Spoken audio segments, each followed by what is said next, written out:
For years, there's been a symbiotic relationship between motorsport and the auto industry. From the very early days of the Model T Ford through to today's latest high-performance sports cars, the world of motor racing has provided automakers with two very important things: a way to refine and test new vehicle technology before bringing it to market, and a way to publicise their brand. And because of the symbiotic relationship, pretty much every automaker has its own motorsport division, from Renault's famous Renault Sport team of engineers and drivers through to Audi's long-standing participation at Le Mans.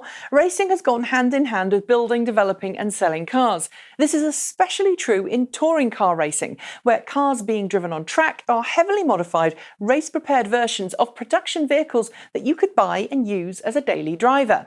To date, however, save for a few lesser-known race series in Japan and Europe, and the occasional electric-only track day, the only two race series to date announced for electric cars are the FIA-approved Formula E and the upcoming electric GT race series. The former, as I'm sure you're aware, uses single-seat race cars designed specifically for track use, while the latter will debut next year as a race series featuring the Tesla Model S P100D.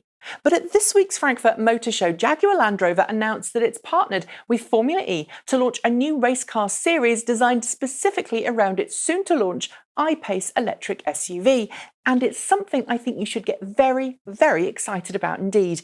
The 2018 Jaguar I-Pace is fitted with a 90 kWh battery pack that Jaguar says should give around 220 miles, 354 kilometres of range on the US EPA test cycle, although it's yet to have that figure made official. With all-wheel drive capabilities thanks to a twin electric motor configuration producing just shy of 300 kilowatts, the I-Pace can accelerate from 0 to 62 miles per hour, 0 to 100 kph, in around 4 seconds. And while it's a tall SUV, not a svelte racing car, the low centre of gravity that the I-Pace gains by having its battery pack low down under the floor makes it unusually perfect for racing. The race series itself, dubbed the Jaguar I-Pace E-Trophy, will run concurrently alongside the 5th Formula E race season, with up to 20 specially modified, race-prepared I-Pace cars taking part in short 30-minute races in between qualifying and the race proper of each Formula E round.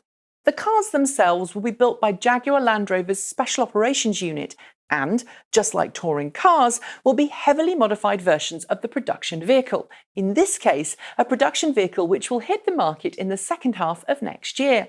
So why should you get excited? Well, first off, this will likely beat the electric GT series to pole position, making it the first World Series for production electric cars. But secondly, this is a great coup for Jaguar, which is essentially getting to put its new electric sports SUV front and centre at the world's largest electric vehicle race series. And since I'm guessing Jaguar knows that Tesla has a massive edge on it right now in terms of market share, visibility and street cred, an electric race series might just help Jaguar close the gap and catch up, especially if the racing is fun, enjoyable and showcases the car's capabilities well. Sure, electric GT will likely give more enjoyable race experience for hardened race fans since it will take place on real race circuits, not temporary inner-city routes borrowed from Formula E, but the I-Pace E-Trophy will surely help Jaguar spread the word that it's serious about plug-in cars. But perhaps the final reason you should get excited is that the I-Pace E-Trophy will be what's known as an arrive and drive event, meaning that those with enough spare cash and presumably some form of race license will be able to pay to turn up, get in a fully race-prepared car and compete.